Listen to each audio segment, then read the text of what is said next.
저희들이 살고 있는 이 세상을 주관하시며 저희들 삶 가운데 역사하시는 하나님 아버지, 만물이 소생하는 봄의 문턱에서 주의 택함을 받은 자녀들이 거룩한 주님의 날 주님 전에 나와 예배드리게 인도하여 주심에 감사드리옵나이다. 아멘. 이 시간 모든 것을 내려놓고 진정으로 드리는 예배를 성삼위 하나님께서 받아주시고 그동안 겨울의 추위 속에서 몸과 마음이 뭉쳐드렸던 저희들도 영적으로 생기를 다시 찾고 성령께서 역사하심으로 주님의 일을 능히 감당할 수 있도록 인도하여 주시옵소서. 오늘 사순절 다섯째 주일이 오니 예수 그리스도의 고난을 깊이 묵상할 수 있도록 하여 주시옵소서. 죄가 많은 저희들 오로지 주님의 뜻에 의지하고 주님의 말씀 따라가기를 원하오며 모든 일 주님의 능력만을 믿고 평온한 가운데서 살아가기를 원하옵나이다. 저희들의 기도가 자신만의 욕심을 위한 기도가 되지 않게 하여 주시고 주님의 말씀을 따라갈 때 이기적이지 않게 하여 주시옵소서. 바라옵기는 주님을 믿는 자로서 너그러움과 감사함을 이웃과 나누는 자들 되게 하여 주시옵소서. 주님의 고난에 동참하는 이 사순절 기간 주님만을 생각하고 주님만을 바라보게 하시고 예수 그리스도 없이는 살아갈 수 없는 저희들의 삶이 되게 이끌어 주시옵시고 저희들 모두에게 부활하신 주님을 바라보고 기다리며 기도하는 경건한 사순절 기간이 되게 하여 주시옵소서. 아를 위해 부활하신 예수 그리스도 이름 받들어 기도 올립나이다. 베드로가 바깥들에 앉았더니 한 여종이 나와 이르되 너도 갈릴리 사람 예수와 함께 있었도다 하거늘 베드로가 모든 사람 앞에서 부인하여 이르되 나는 내가 무슨 말을 하는지 알지 못하겠노라 하며 안문까지 나아가니 다른 여종이 그를 보고 거기 있는 사람들에게 말하되 이 사람은 나사렛 예수와 함께 있었도다 하며 베드로가 맹세하고 또 부인하여 이르되 나는 그 사람을 알지 못하노라 하더라. 조금 후에 곁에 섰던 사람들이 나와 베드로에게 이르되 너도 진실로 그 도당이라 내 말소리가 너를 표명한다 하거늘 그가 저주하며 맹세하여 이르되 나는 그 사람을 알지 못하노라 하니 곧 닭이 울더라. 이에 베드로가 예수의 말씀에 닭 울기 전에 내가 3번 나를 부인하리라 하시니 생각나서 밖에 나와서 심히 통곡하니라. 아멘. 세상을 살면서 실패를 경험해 보지 않은 사람은 없을 것입니다. 누구나 실패의 선장을 맛보았을 것입니다. 그런데 지내놓고 보면은 실패가 나쁜 것만은 아닙니다. 오히려 실패를 거울로 삼아 성공에 이를 때가 많습니다. 프랑스의 철학자 사롤 펜팽은 실패의 미덕이라는 책에서 이렇게 기록하고 있습니다. 실패는 우리가 가능성을 갖고 있고 그 가능성에 도전한다는 것을 보여주는 증거이며 단 한 번도 실패를 겪지 못한 삶이 진정한 실패라고 하면서 성공의 도치가 우리 눈을 가린다면 반면에 실패는 현실과 만나고 자신에게 정직해질 수 있는 기회의 다양한 해법 등 성공을 위해 더 많은 가능성을 열어준다는 말을 하고 있습니다. 그래서 실패는 성공의 어머니라는 말을 합니다. 실패가 성공을 낳는다는 것이죠. 사실 실패는 성공을 위해 지불하는 수업료와 같습니다. 학교 다니면서 뭔가 배우려면 수업료를 지불해야 합니다. 공짜로 배울 수는 없습니다. 더 귀한 것을 배울수록 수업료는 비쌉니다. 어떤 분은 사업을 하다가 실패해서 한 번에 몇 천만 원 또 몇 억원이 비싼 수업료를 내는 경우도 있습니다. 아마 여기 계신 분들 중에 지금 실패의 아픔을 겪고 계신 분도 있을 것입니다. 그러나 낙심하지 마십시오. 지금 더 좋은 것을 얻기 위해 조금 비싼 수업료를 내고 있다고 생각하시기 바랍니다. 그리고 값비싼 대가를 치르고 얻은 그 귀한 교훈을 가슴에 새기십시오. 그리고 다시 시작하시기 바랍니다. 이와 마찬가지로 신앙생활도 실패와 좌절이 있을 수 있습니다. 하나님께서 귀하게 쓰신 성경의 주인공들 가운데 실패가 없었던 사람은 없습니다. 그러나 그들은 실패를 은혜의 기회로 만들어 더욱 크게 쓰임을 받은 것입니다. 또한 성경은 그 주인공들의 실패담이나 부끄러운 죄상들을 상세하게 기록해 놓고 있습니다. 왜 그랬을까요? 우리들의 교훈을 주기 위해서입니다. 거울로 삼고 경계를 삼으라는 뜻이죠. 타산지석으로 삼으라는 것입니다. 타산지석이란 남의 산이 돌이라도 자기의 옥을 가는데 도움이 된다라는 뜻입니다. 다른 사람의 실패를 보고 비웃지 말고 자신을 돌아보는 교훈으로 삼으라는 것입니다. 성경은 하는 실패의 주인공 중에 대표적인 사람이 오늘 나오는 베드로입니다. 오늘 본문은 베드로의 실패 현장을 우리에게 여실히 보여주고 있습니다. 예수님이 체포되자마자 제자들은 혼비백산하여 다 도망하기가 바빴습니다. 그나마 수자자였던 베드로는 제명상 도망은 가지 못하고 체포된 예수님의 뒤를 멀찍이 따라갔습니다. 바로 그때 한 여종이 베드로에게 다가와서 당신도 갈릴리 사람 예수와 함께 있었다고 말합니다. 그 말을 듣자 베드로는 깜짝 놀라며 나는 당신이 무슨 말을 하는지 모르겠어 하고 부인하였습니다.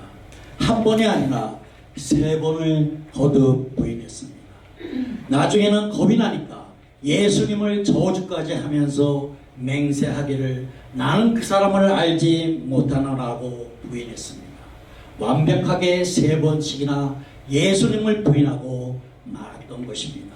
그러나 베드로는 닭이 우는 소리를 듣자 자신에게 당신을 부인하라고 예언하신 예수님의 말씀이 생각나 밖으로 뛰쳐나가 심히 통곡하는데 결국 예수님께서 베드로의 부음과 닭의 울음소리를 미리 연관시켜서 말씀하신 것은 그로 하여금 죄를 범한 후에도 즉시 회개에 이르도록 만드신 위도였다고 볼 수가 있는 것입니다. 여기서 우리는 당신이 사랑하는 제자들에 대한 주님이 한량없는 긍휼과 배려를 볼 수가 있는 것입니다. 베드로가 예수님을 3번씩이나 부인한 사건을 우리는 남의 이야기로 받아들일 때가 많습니다. 그러나 그것은 우리들의 이야기며 나의 이야기입니다. 베드로는 예수님을 죽이려는 원수들이 진을 치고 있는 빌라도의 법정들에서 예수를 부인했지만 우리는 가정 속에서 부인했고 직장에서 부인했고 친구 앞에서 부인을 했습니다. 그러니까 죄의 경중을 따진다면 우리가 훨씬 더 무거운 죄를 범한 사람들인 것입니다. 일반적으로 예수님께 대한 베드로의 부인은 큰 비극적인 사건으로 생각되어 왔습니다. 그러나 베드로의 회개와 주님의 은혜는 용서와 사랑을 본다면 이 이야기는 우리에게 큰 용기와 격려를 줍니다. 그러면 오늘날 우리가 겪고 있는 이런 어려움과 고난 속에서 우리 신앙을 어떻게 지켜나가야 할지 오늘 본문을 통해 베드로의 실패와 회개라는 제목으로 살펴보도록 하겠습니다. 첫 번째, 베드로는 자기 자신을 과신했기 때문에 실패했다는 것입니다. 60절, 70절은 베드로의 첫 번째 예수 부인 장면입니다. 즉, 그는 한 여종으로부터 그가 예수와 함께 있었다고 지적을 받자 즉각 여종의 말을 부인하고 무엇인지 알지 못한다고 반박하고 나선 것인 것입니다. 참으로 베드로의 예수 부인은 아주 신족했습니다. 본문에 부인하여라고 번역한 헬러 원문은 본능적으로 즉시 부인했다는 것입니다. 다시 말해서 마치 자동차가 자기한테 오게 되면 자신도 모르게 자신의 보호 본능이 작용하여 급히 피하는 것처럼 말입니다. 베드로는 자기 보호 본능에 의해 주님을 즉시 부인한 것입니다. 그것뿐이겠습니까? 그는 곧바로 맹세하고 저주까지 하면서 2번씩이나 더 주님을 부인했습니다. 그런데 베드로가 예수님을 모른다고 부인한 것은 그의 본심은 아니었다라고 저는 생각합니다. 본심이 그렇다면 다른 제자들처럼 다 도망한 것처럼 아마 도망을 했을 것입니다. 그러나 베드로는 누구보다도 주님을 뜨겁게 사랑했고 충성하고자 하였습니다. 그런데 여기에 덫이 있다는 것입니다. 그것은 바로 자신을 너무 믿었으며 너무 자신만만했던 것입니다. 베드로는 신념이 강한 사람입니다. 베드로의 성격은 다분히 충동적이고 열정적이고 매사에 적극적이었습니다. 이것이 자신을 넘어지게 할 수 있다는 것입니다. 예수님께서 그것을 아시고 만찬석상에서 베드로에게 말씀하셨습니다. 마가복음 26장 34절의 말씀입니다. 오늘 밤 달 울기 전에 내가 3번 나를 부인하리라.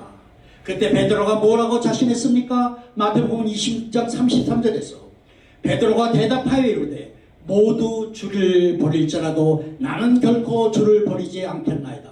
그리고 마태복음 26장 35절에서는 베드로가 이르되 내가 주와 함께 죽을지언정 주를 부인하지 않겠나라고 했으며, 또한 요한복음 13장 37절에서는 베드로가 이르되 주여 내가 지금은 어찌하여 따를 수 없나이까 주를 위하여 내 목숨을 버리겠나이다 라고 말하고 있는 것을 봅니다. 모두 주를 버릴지라도 나는 내가 주와 함께 죽을지언정 내가 지금은 어찌하여 주를 따를 수 없나이까 라는 이 말 속에 우리는 베드로의 장점이자 약점을 발견할 수가 있는 것입니다. 베드로는 우쭐하는 우월감이 있었습니다. 자기가 다른 제자보다 낫다는 생각을 가지고 있었다는 것입니다. 일종의 영적 교만인 것입니다.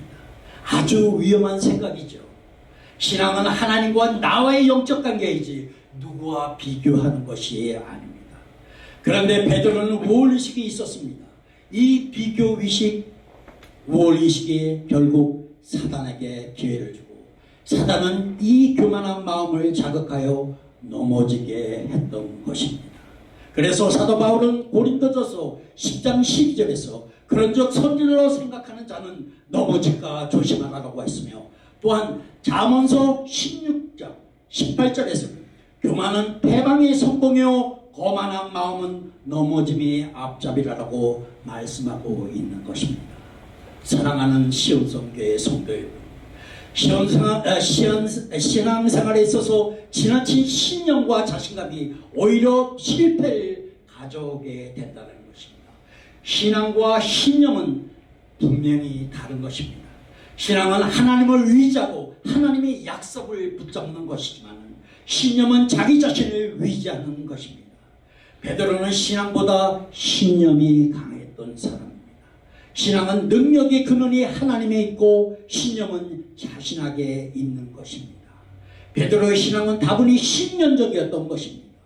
베드로는 마음으로 진정 예수님과 감옥에도 가고 같이 죽는 데에도 같이 가고 싶었던 것입니다. 그러나 막상 현실에 부딪히고 보니 도저히 그럴 수가 없었던 것입니다. 죽는 것이 무서웠던 것입니다. 그래서 얼떨결에 예수를 부인하게 된 것입니다. 신념은 이렇게 순간적으로 무너질 수가 있습니다. 위지할 것이 못 된다라는 것입니다. 마태복음 16장 21절에서 23절을 보면 예수님께서 예루살렘에 올라가 고난을 받고 죽음을 당한 것을 말씀하고 있는 장면을 보게 됩니다.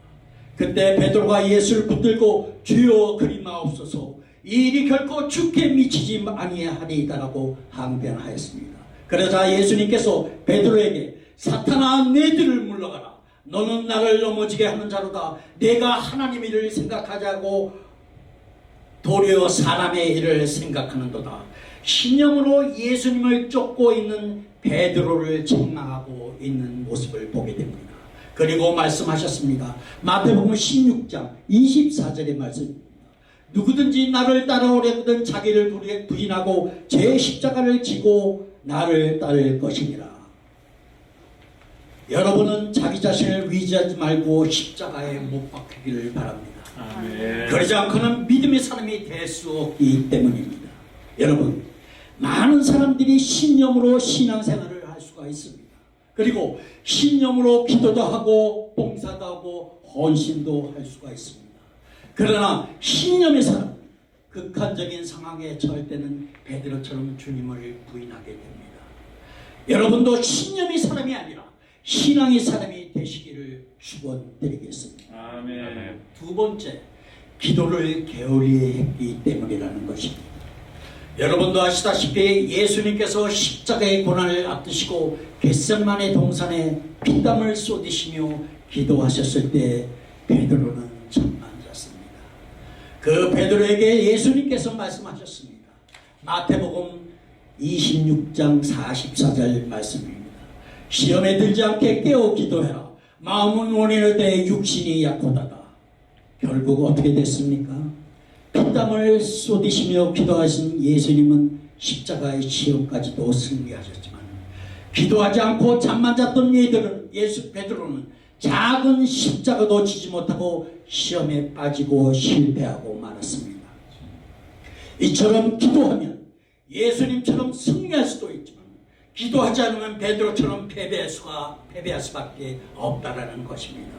이것은 변하지 않는 원리입니다. 그러나 베드로와 같은 신념의 사람은 기도를 중요하게 생각하지 않습니다. 자신감이 넘치는데 기도가 필요하시겠습니까? 기도할 필요를 별로 느끼지 않았을 것입니다. 내가 다 할 수 있다고 생각하거든요. 이게 엄청난 교만이라는 것입니다. 혹시 여러분 중에 기도할 필요를 별로 느끼지 않는 사람이 있습니까? 어리석은 생각입니다. 여러분, 승리의 원동력은 여러분이 있는 것이 아니라 하나님께 있음을 믿으시기 바랍니다. 아멘. 기도는 하나님이 능력과 지혜를 공급해주는 파이프라인입니다. 기도하는 자에게 하나님이 능력을 주십니다. 승리하게 하십니다.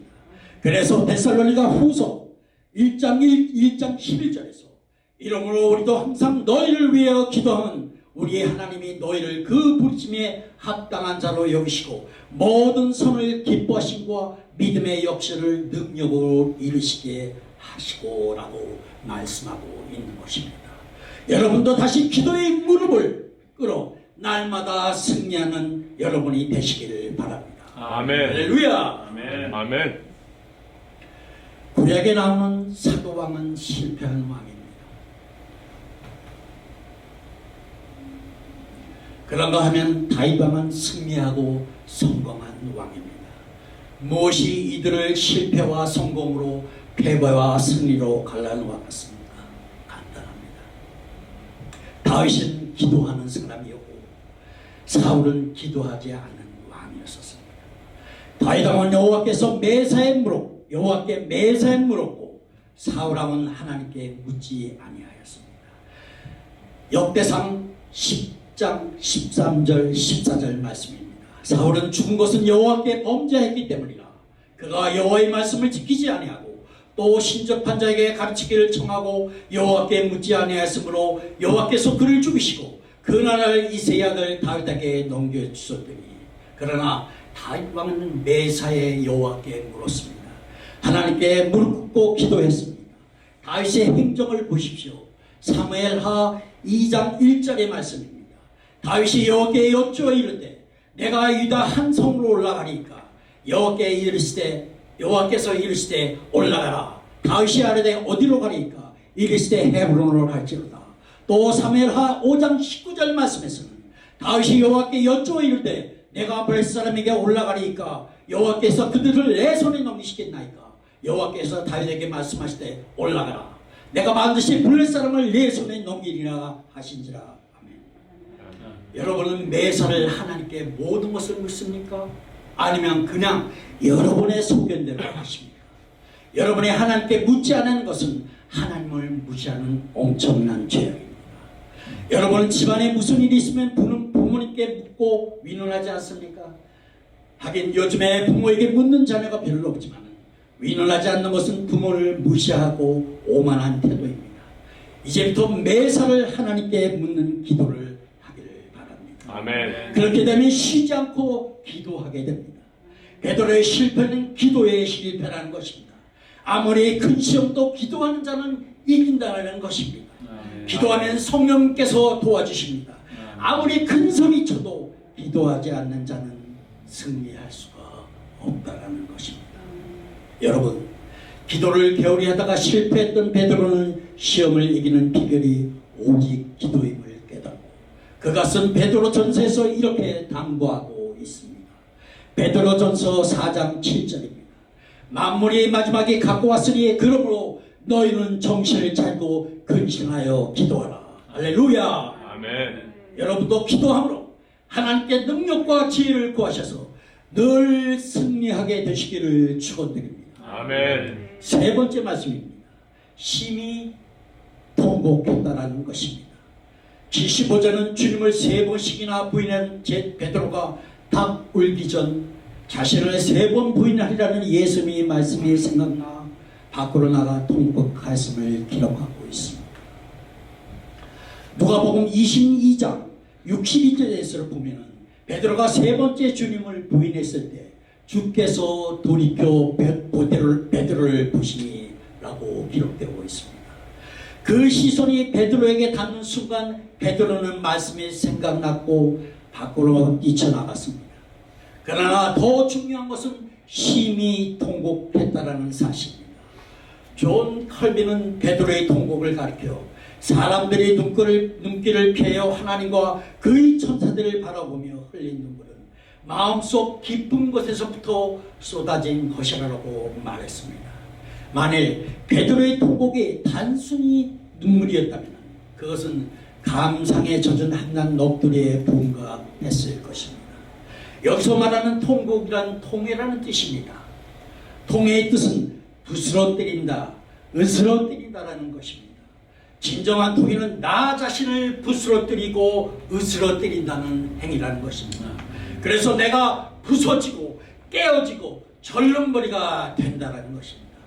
그러고 나면 창조주신 하나님께서 나를 새로운 그릇으로 만드시고 새로운 존재로 창조하시다는 것입니다. 그날 거기서 베드로의 통곡이었었다면 베드로의 영적 생명은 그것으로 끝났을 것입니다. 정신없이 주를 부인하던 베드로는 닭이 우는 순간 주님의 그 말씀이 생각나 자신이 지금 무슨 죄를 지었는지를 깨달았다는 것입니다. 그래서 자신이 한계성, 연애성이 되어 그리고 자신이 범한 죄에 대한 심한 죄책감을 느끼고 통곡했다는 것입니다. 여러분, 예수님이 십자가를 지었을 때 우리 12 제자 중에서 2명의 사도가 예수님을 배반한 것을 우리는 알 수가 있습니다. 바로 가룟 유다와 베드로입니다. 그러나 가룟 유다와 베드로와 다른 것은 이것입니다. 두 사람은 똑같이 예수님을 배반했습니다. 베드로도 예수를 3번 부인했고 가룟 유다도 예수님을 은삼신하게 팔아 넘겼습니다. 그럼에도 가룟 유다는 저주받는 삶으로 그의 생을 마감하였고 베드로는 대제계에서 가장 훌륭한 제자로 쓰임 받았습니다. 무엇이 이들의 생을 갈라놓았습니까? 가룟 유다에게는 회개의 눈물이 없었기 때문입니다. 하나님께 통에 자복하지 않고 죄책감으로 고민하다가 자살로 인생을 마감했습니다. 그러나 베드로는 회개했습니다. 베드로를 다시 살린 것은 회개의 눈물 때문이었습니다. 베드로가 예수님을 3번씩 부인하고 나서 얼마 후 곧 닭이 울었습니다. 그 순간 베드로는 예수님께서 하신 말씀이 생각나신 것입니다. 그 순간 예수님을 모른다고 부인한 제가 생각이 나서 밖으로 나가서 심히 통곡하며 울었습니다. 묵나 울며 회개하였습니다. 그런데 여러분, 우리는 이것을 아셔야 합니다. 베드로가 주님을 3번 부인했다면 우리는 수천 번 수만 번 주님을 부인했다라는 것입니다. 베드로는 원수들에게 애쓰는 공포 분위기 속에서 주님을 배회했지만 부인했지만 우리는 잘 먹고 잘 살면서 주님을 부인을 했습니다. 말로도 예수를 부인했고 마음으로도 예수를 부인했고 행실로도 예수를 부인했습니다. 그래서 우리는 죄인이요 용서받지 못할 죄인이라는 것입니다. 만약 베드로가 그날 자신을 에워싸고 협박당한 일당들을 두려워하고 무서워했던 것처럼 하나님을 바라보고 두려워했다면 그런 실수를 저지르지 못했을 것입니다. 우리 잘못도 바로 여기에 있다는 것입니다. 세상이나 권력이나 물질이나 유혹이나 시험을 두려워하는 것처럼 하나님을 두려워한다면 하나님을 떠나서는 살 수가 없는 것입니다. 아멘. 오늘 우리는 조용하게 귀를 기울이고 베드로의 심금을 울렸던 새벽달 우는 소리를 들어야 합니다. 그리고 주님의 말씀이 생각나야 합니다. 그리고 지금 당장 머물러서 안 될 곳을 떠나 밖으로 나가야 합니다. 그리고 통곡해야 합니다. 베드로처럼 타락의 장소로부터 떠날 수도 있고 가롯 유다처럼 주님의 품으로부터 떠날 수도 있습니다. 그러나 우리가 사는 길은 죄로부터 떠나 주님께 나와오야 된다는 것입니다. 아멘. 성도 여러분, 이렇게 주님의 말씀이 생각나 자기 자성을 깨닫고 위와 회개의 길로 가는 성도는 복된 성도인 것입니다. 아멘. 그 이유는 그것이 하나님께서 그 성도를 자기 자녀로 인정하시다는 증거이자 그를 사랑하시다는 표징이기 때문입니다. 베드로의 눈물은 고귀한 것이었습니다. 성공의 문을 여는 눈물이었으며 그의 인생을 새롭게 깨어나게 하는 값진 눈물이었습니다. 여러분은 언제 눈물을 흘려봤습니까? 언제 눈물이 마르고 눈물이 나오지 않게 되었습니까? 회개의 눈물샘이 복은 되시길 바랍니다. 아멘. 후에 베드로는 성령의 사람으로 변화됩니다. 기도를 게을리하다가 큰 시험을 당한 베드로가 오순절에 다른 제자들과 함께 마가의 다락방에서 전혀 기도에 힘썼습니다. 그 후부터는 베드로는 오직 기도의 사람, 성령의 사람이 되었습니다. 그리고 위대한 전도자가 되었습니다. 담대하게 그리스도의 십자가의 부활의 복음을 증거하였습니다. 성령 충만한 그가 한번 복음을 외칠 때 수천 명의 사람이 영원의 주께로 돌아왔습니다. 사랑하는 시험송교회 성도 여러분, 불확실하고 어렵고 힘든 세상의 삶에서 베드로의 실패와 같이 우리가 또다시 넘어져서는 안 되겠습니다.